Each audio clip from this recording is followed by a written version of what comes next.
Am I the a-hole for being mad at my parents that they got my older brother a car for his 18th birthday and not on mine, and then causing the whole family to be up in arms about it till they came through? Okay, I know the title sounds like I'm spoiled, but hear me out. My brother 20 got a car for his 18th birthday. Not a new car or anything. It was a 20-year-old Lexus that was in pretty good shape. And he rubbed it in my face for the rest of the time he was in senior year of high school. Compared with my brother, I get just as good of grades as he does. Better in some cases even. I worked my hardest in the hope of fairness. And I even did some volunteering cleaning up garbage in my local area. Then my 18th birthday came and went a few weeks ago. And the only thing I wanted, the only thing I was hoping for, was a car. I wasn't expecting something like a new car or a sporty car, just something reliable like my brother got. The party wasn't even anything like my brother's 18th. For his 18th, my mom baked the cake herself. It was a delicious layered chocolate pudding cake, while I got a sheet cake from the supermarket. For his, they got a DJ. For mine, it was my dad's old boombox with a couple of mixed CDs. We went through the whole party, and I figured my parents might have just been waiting to spring a surprise gift on me, but that didn't happen. I asked them as things were wrapping up why there was no car when my brother got one, and they said that they felt like he'd worked harder for it. I asked what he did that I didn't do, because I did all of that and more. My grandma was nearby and heard everything, and then she asked them why as well. She ended up lecturing my parents that she was very, very, very disappointed in them for showing favoritism. Then she proceeded to announce to everyone still there that my parents thought it's fine to get their firstborn son a car and a DJ, but not their second. And then she even pointed out how much harder my parents tried for my brother's 18th birthday than they had for mine. My uncle was the first to stand up and say something, then everyone else who had not left yet. I ended up just walking away and going to my room to sit and think. I got a few I'm sorry calls from relatives, and my grandparents convinced me to go out with them for the evening. But when I got back, my parents were pissed and told me I'd shamed them to the whole family. I just walked past them because I didn't want to fight. The next few weeks went by with a silent treatment between us. But then a few days ago, my parents suddenly surprised me with a white 98 Subaru Legacy that runs great. They practically threw the keys and the title in an envelope at me and said to have fun. I got the car and they're paying for insurance for the next 6 months like they did for my brother. I know a car isn't a really right, but a privilege, so I feel like I've essentially blackmailed my parents into getting me one. Am I the a-hole for how all this played out? Edit. I would like to clarify a few things. My parents make pretty good money and also don't go out of their way to live lavishly by choice. They've always been moderate in everything they buy or do. Though if anything is stretching their finances, it's my brother's college tuition. He got a partial scholarship and my parents are paying the rest. I don't and never intended to ask for the same treatment than that. I want to work and pay my own student loans. Now that I have the car, I'm already looking into getting a part-time job. This also isn't a gender thing as I'm male like my brother. The bill of sale for the car I got says my parents paid $1,600 for it, while my brother's car cost them about $3,000+ if I remember. But I don't see it as a money issue. I actually really loved a Subaru and told my parents so, though they did not share my enthusiasm. I also did try to talk about a car with my parents a few times last year, but they always dodged the conversations about the topic. I figured if I talked about it too much, it'd ruin it, and so I stopped. I would have felt like a brat to keep talking about getting an imaginary car, so I learned to just stay silent and hope. I can't go stay with my grandparents because they live in a one-bedroom condo. There isn't enough room for other people. After all their kids grew up, my grandparents decided to downsize to make their eventual retirement easier.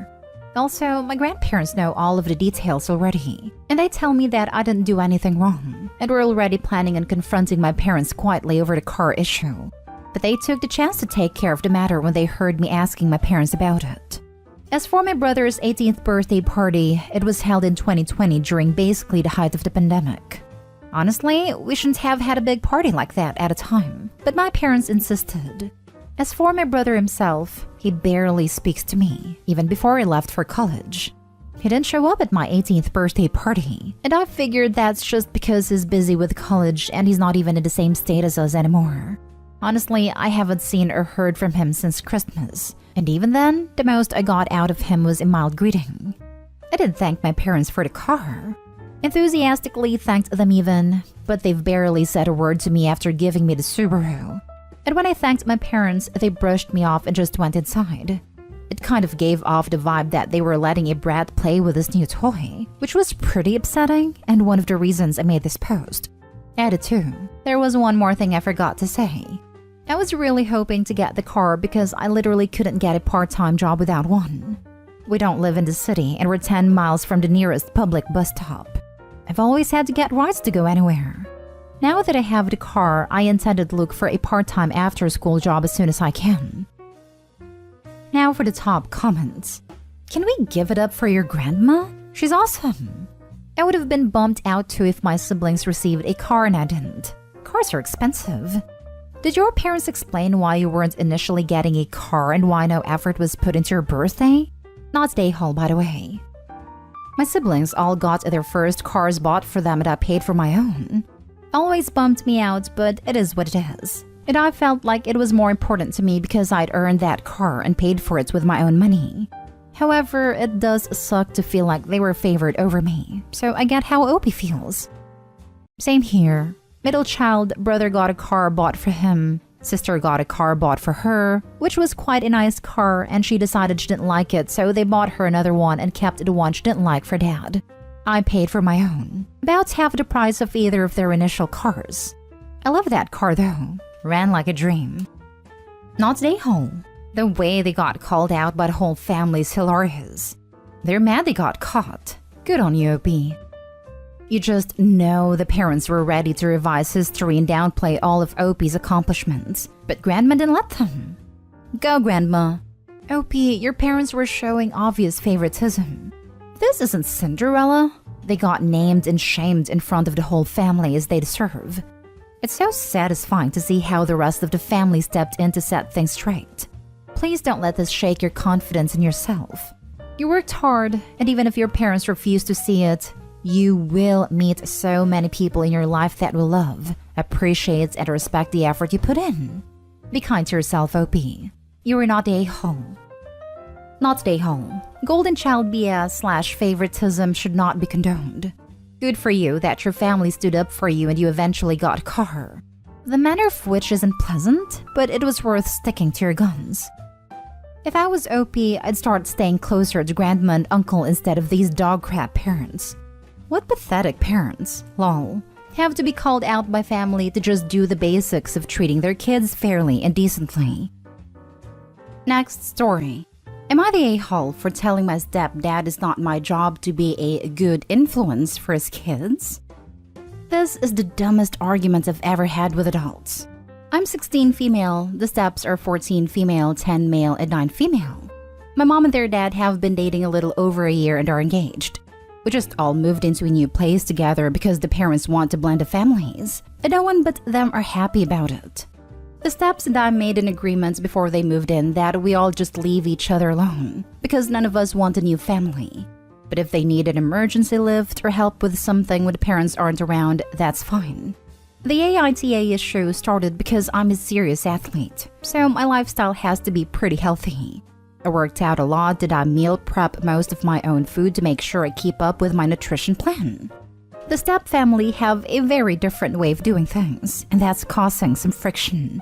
I don't care what shape or size they are, just to throw that in there. It's none of my business. But stepdad has started like using me as an object lesson to the kids. Opie always eats really healthy, we should probably all be doing that. And maybe Opie could give us some pointers and we could do a family gym night. That kind of thing. It's really upsetting the 14-year-old especially, I think, because she's kind of sensitive about her size, and having me around isn't helping with that already. Over the weekend, I was making a shopping list for meal prep for the week when stepdad brings the 14-year-old in and says, "Hey Opie, stepsis would like to try your meal plan out. Can you walk her through it?" This is a dumbass getaway. My diet won't work for her because I spend a lot of extra calories a day most days. And I'm not a nutritionist to figure out what she needs. But also, she looks like she wants to die on the spot. So I say, "Stepsis, do you really want to do this?" She says no. So I tell her dad that he probably needs to just back off because this is really sucky for everyone. He says, I just think her seeing how you do things would be a good influence. And I'm like, I'm not here to be a good influence on your kids. That's your job. So now I'm in trouble for being disrespectful. And we had to have this big family meeting about all getting along and helping each other. And I got in more trouble for telling them, that's rich, because they didn't care what any of us thought about anything when they were making decisions. But I don't really think any of this is even helpful. Like, it would be different if the other kids want to get fit. It's still not a job for me, but I could try to do a support. Not stay home. It's stepdad's job to model healthy eating and exercise to his kids. Instead, he decided to body shame a teenage girl by comparing the two of you. Opie is standing up for her stepsister and being a more supportive family member than her own father is being. She's doing family blending better than dad is. Harping kids about their weight is never going to help. It is a one-way ticket to an eating disorder and bad body image. Opie's right. If he wants his kids to start eating better, he needs to be cooking healthy meals for everyone. Not stay home. You ask her about what she wanted, something your stepdad clearly needs to work on. You are being a good role model, whether he wants to see it or not, by showing the kids respect and that their voices are heard. Keep it up. Opie, you are not Day Hall and already a role model, and it seems like you've got your stepsisters back even though you didn't sign up for that. I graduate in May with a degree in nutrition, and what stepdad was suggesting is literally the opposite of what his daughter needs from a nutrition standpoint, unless she's actually getting the same amount of intense physical activity. And even then, the portions would have to be adjusted to fit her particular needs. Sports nutrition is entirely different from lifestyle nutrition, and the proportion of protein and other nutrients can be very excessive, and actually unhealthy for someone not getting the adequate amount of physical activity to utilize the exact nutrients. While stepdad's intentions may be good, he definitely needs to take a step back before it actually causes physical harm. That's what I thought. My diet is set up and checked regularly by a sports nutritionist, and I only know what I need for me and what my dad does for powerlifting.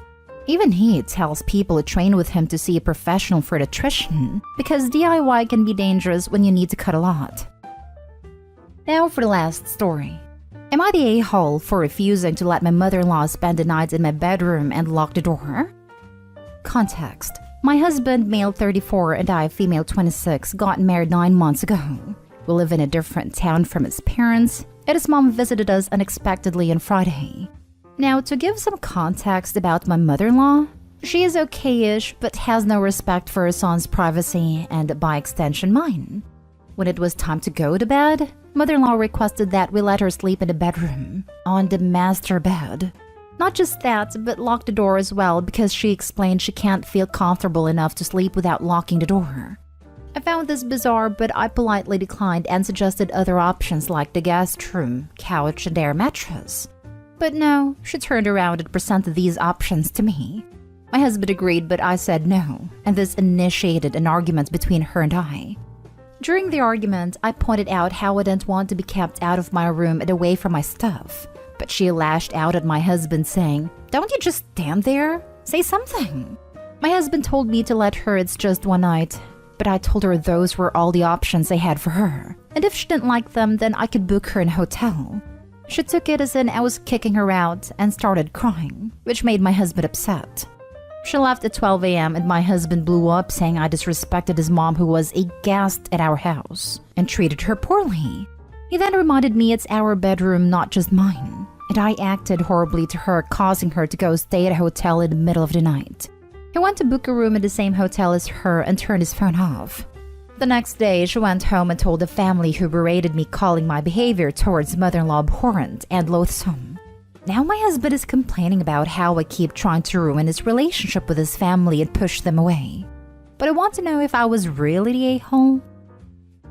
Now for the comments. Not the a-hole. Girl, I would get a divorce ASAP. These kinds of relationships never last for a long time. He is not able to see the disrespect his mother is giving both of you guys. Run. Edit. Never thought my first most liked comment on Reddit would be an advice to get divorced. I wanted to say this but didn't. Glad someone did though. I mean, I just told her what I would do. She probably want to lock the room so she can snoop around. See, that's exactly what I thought too. LMAO. She probably did room checks on husband when he lived with her, and she's dying for the snooping fix. It's either that or she's such a control freak that this is her way of marking her territory. She needs to feel important so badly, and the only way she feels that can happen is if she stomps all over her son's new wife's boundaries, as in lifts her leg on both physical and emotional boundaries. She probably wants to snoop too, but I think the former is probably the main issue. Not stay home. My husband blew up saying I disrespected his mom who was a guest at our house. That she can use the guest room. She clearly had ulterior motives here. There is every chance she planned to snoop. Yeah, I have important and highly personal stuff that I keep in my bedroom. Not stay home. It's creepy that she wants to sleep in a room you and your husband, her son, share. Especially with that insane amount of pushback she was giving and looking at her son to step in, only makes this worse than it needs to be. Husband is acting like a mama's boy and needs to see his mom is totally in the wrong. I'm a mama's boy, but this guy must be a whipped mama's boy. Only time I've let my mom or parents sleep in the master bed was when my wife and I lived in home/apartments that were one bedroom and when visiting us. We didn't feel it was fair to them to have to sleep on an uncomfortable couch or an air mattress. But we insisted, not them demanding to sleep there. This lady definitely wanted to snoop. And her husband? Hell, the whole family needs a reality